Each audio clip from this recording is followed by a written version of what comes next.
Welcome back, my friend. I am so glad you are here with me again. Find a comfortable place to sit. Close your eyes for just a moment. Take a slow, deep breath. Now, imagine you are standing in a wide, open field in Japan. The air is cool and fresh. Around you, there are small pink and white flowers. Cherry blossom trees line the path ahead of you. And then, you look up. There it is. Rising perfectly above the clouds, like a painting come to life, is a mountain. It is white at the top and dark at the bottom. Its shape is so smooth, so perfectly round, that it almost looks unreal. This is Mount Fuji. In Japanese, it is called Fuji-san. And from the very first moment you see it, you understand why people have loved this mountain for thousands of years. This is not just a story about a volcano. It is a story about beauty and fire. It is a story about a mountain that helped build the soul of a nation. It is about the artists, the pilgrims, the warriors, and the dreamers who looked up at this perfect white peak and felt something change inside them. As we begin, think about something in your own life that fills you with quiet wonder. Maybe it is a sunset, or the ocean, or a piece of music. That feeling, that stillness inside a big feeling, is exactly what Fujisan gives to the people of Japan. Are you ready? Let us begin our journey together, up the slopes of the most beloved mountain in the world. To understand Mount Fuji, we must first understand what it truly is. Beneath that calm, beautiful surface is an enormous force. Fuji is a volcano. Not just any volcano, it is a stratovolcano, which means it is built from many layers of ash and hardened lava, stacked on top of each other over thousands of years. Think of it like a giant cake. Each layer is a chapter of the mountain's history. Mount Fuji stands 3,776 meters tall. That makes it the highest mountain in Japan. If you were to place it next to a city, it would tower over every building and every skyscraper. Its base is enormous too. It spreads out across a distance of about 50 kilometers.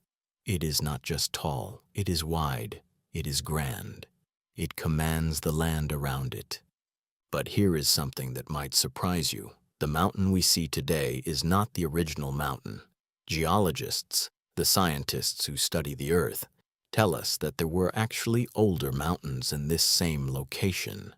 The very first was called Senkomitake. Then came Komitake Fuji, then Old Fuji. Each one was slowly buried or covered by the next. The mountain we know today, New Fuji, began forming around 100,000 years ago.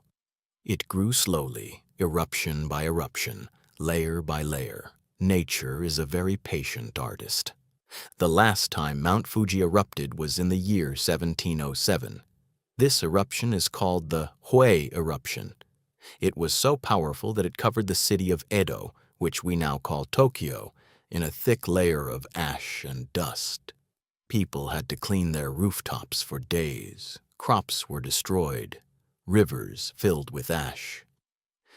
It was a terrifying reminder of the power sleeping inside the mountain. Since then, Fuji has been quiet, silent. But scientists say it is still active. The fire inside it has not gone out. It is simply resting, like a great elder who has said enough for now and chooses to watch the world in peace. Now let us talk about the people who first looked at this mountain and gave it meaning. Long before Japan was a modern nation, before there were trains or cities or cameras, there were people who looked at Fuji and felt something sacred. The Ainu people are among the oldest inhabitants of Japan. For them, the mountain was deeply spiritual. They believed that the peaks of mountains were where the gods lived, close to the sky and far from the noise of human life. Fuji, being the tallest of all, was the most holy. Later, the religion of Shinto also embraced the mountain. In Shinto, nature is filled with spirits called kami. Mountains, rivers, trees, and stones all have a kami living within them. The kami of Mount Fuji is called Konohana Sakuya Hime. She is the goddess of the blossoming flowers. She is associated with delicate beauty and fleeting time, just like the cherry blossoms that fall from the trees each spring. Soft, beautiful, gone too quickly. Isn't it wonderful that the spirit of this massive, powerful volcano is a goddess of flowers? That is Japan speaking to us. It is telling us that even the most powerful forces in nature can hold a gentle heart. Buddhist monks also made the mountain their own. They climbed its slopes in meditation, seeking clarity and closeness to the divine. The air at the top of Fuji is thin and cold. Every step is difficult, but the monks believed that the difficulty itself was part of the practice. To suffer the climb was to purify the soul. This brings us to one of the most extraordinary chapters in Fuji's history. For hundreds of years, ordinary women were not allowed to climb it. The mountain was considered so sacred that the rules around it were very strict. Only certain monks and pilgrims could make the journey to the top. Women were told to stay at the base. This rule was called Nyonin Kinzai, which means prohibition of women. Imagine being a woman in that time, living at the foot of this magnificent mountain your whole life. You can see it from your window every morning. You can feel the wind that comes down from its peak. But you are told you cannot go there. This began to change slowly over time, and in the year 1832, a woman named Tatsu climbed to the summit in secret. She disguised herself as a man and made the full climb. When people found out, reactions were mixed. But she had done it. She had reached the top. She showed the world that the mountain did not belong to just one kind of person. Finally, in 1872, the Meiji government officially ended the ban. Women were allowed to climb freely. And climb they did. Today, hundreds of thousands of people, men, women, children, elderly, make the climb every year. The summit belongs to everyone. Tatsu's story is a quiet kind of courage. She did not have an army. She did not have money or power. She just had her 2 legs and a burning desire to reach the top. And that was enough. We cannot talk about Mount Fuji without talking about art. This mountain has inspired more paintings, poems, and photographs than perhaps any other natural landmark in the world. In the early 1800s, a Japanese artist named Katsushika Hokusai created a series of woodblock prints called 36 Views of Mount Fuji. Each print shows the mountain from a different angle, in a different season, during a different time of day. The most famous of these is called The Great Wave off Kanagawa. In this image, a gigantic wave curls over small fishing boats, and in the background, small but perfectly clear, sits Mount Fuji, calm, still, unmoved by the drama of the ocean. This image became one of the most recognized artworks in human history. You may have seen it before without knowing where it came from. It has been copied, reimagined, and placed on everything from coffee cups to movie posters. But why does it speak to so many people? Perhaps because of that contrast. The wave is wild and dangerous. Fuji is quiet and eternal. Together they say something true about life. The storms come and go, but something solid always remains. Another great artist, Utagawa Hiroshige, also painted the mountain many times. He captured it in rain, in snow, in the golden light of sunrise. Each painting was a love letter to the mountain. These artists did not just record what they saw, they shared what they felt. And across 200 years, those feelings still reach us. Every year, between July and September, the mountain opens its slopes to climbers. This is the official climbing season, when the snow has melted enough to make the paths safe. During these months, approximately 200,000 people from all over the world attempt to reach the summit. The Japanese have a saying about Fuji that is both funny and wise. They say, "A wise man climbs Fuji once. A fool climbs it twice." What does this mean? It means the climb is genuinely hard. The path is long, the air is thin, your legs ache, your head may hurt from the altitude. It is not a casual walk. There are 4 main trails to the top. The most popular is the Yoshida Trail, which starts on the north side. Most climbers begin in the evening, walk through the night, and arrive at the summit just in time for sunrise. In Japanese, this tradition is called Goraiko. It means the arrival of the light. Can you imagine it?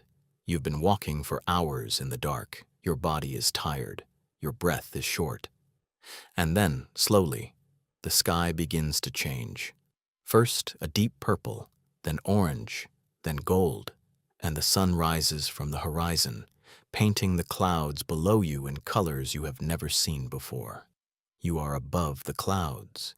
You are standing on the roof of Japan. And for a moment, everything in your life feels very clear. That is what Goraiko gives you. Not just a view, a feeling, a memory you carry for the rest of your life. In 2013, Mount Fuji was officially recognized by UNESCO as a World Heritage Site, but it was not listed simply as a natural wonder. It was listed as a cultural World Heritage Site. This is important. It means the world recognized that Fuji is not just a mountain, it is a living part of human civilization. It is art, religion, history, and identity, all in one place. The area around the mountain is also very beautiful. There are the Fuji 5 lakes, 5 calm, reflective lakes that sit at the mountain's base.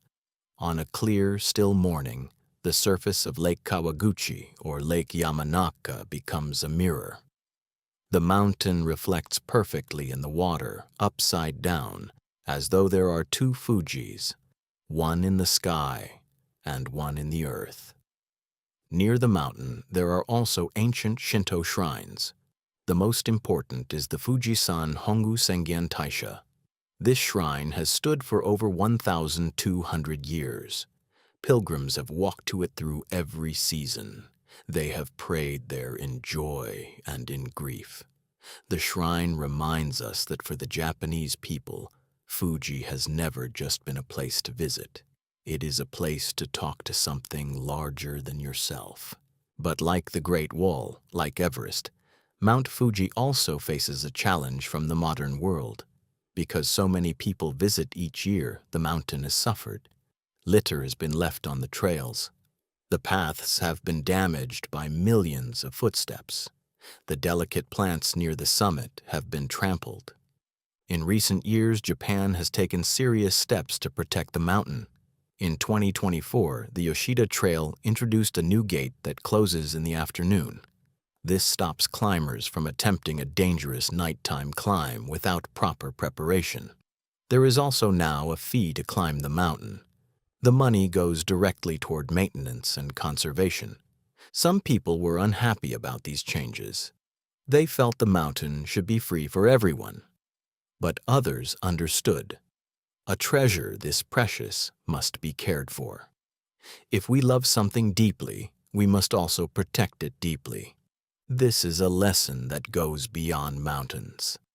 Think about the things in your own life that you treasure most. Do you protect them with the same love that you feel for them? And so we come to the end of our journey together on the slopes of Fujisan. We have walked from the ancient fire of its birth to the golden light of Goraiko. We have heard the whisper of a goddess of flowers and the quiet footsteps of a woman who refused to be told she could not climb. Mount Fuji teaches us many things. It teaches us that beauty and power can exist in the same place. It teaches us that the things we consider eternal were once made of fire and chaos. It teaches us that art is how we say to the world, "This moved me, this mattered." And perhaps most of all, it teaches us about patience. The mountain has been standing for thousands of years. It has watched empires rise and fall. It has been painted in every season, prayed to in every century, and climbed by every kind of person. And still it stands. Quiet. White. Perfect.